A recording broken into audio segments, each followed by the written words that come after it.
Many, if not most, consultants I work with tell me that they're not comfortable or happy with the level of referrals they receive. When I ask why they don't get more referrals, I often hear similar answers. I don't like putting my producers in that position, or I don't really have a process to help get referrals. Both of those answers actually point to the same thing. I don't really have a process.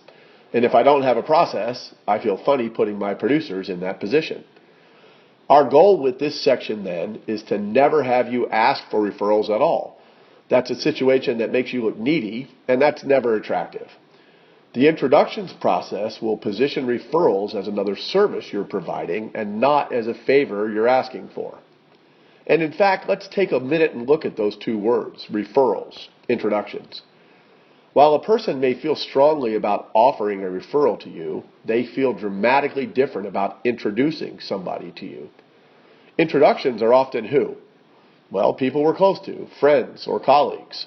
Where referrals, I may have a relationship, but many times they're less significant. The change in mindset for your producer is dramatic, and so we need to start with your mindset here. This will also improve the quality of referrals you receive, believe me. We want this positioned so that your producers feel that they're actually doing their colleagues a disservice by not introducing you. The interesting point is that your producers are likely wondering how it reflects on them when they endorse you.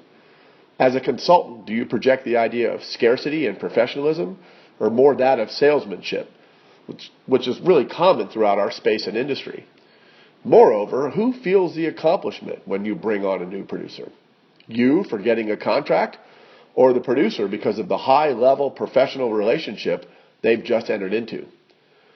Most producers are certainly more comfortable introducing a friend to a consultant rather than a salesperson because they feel better about the outcome and ultimately how it will reflect on them.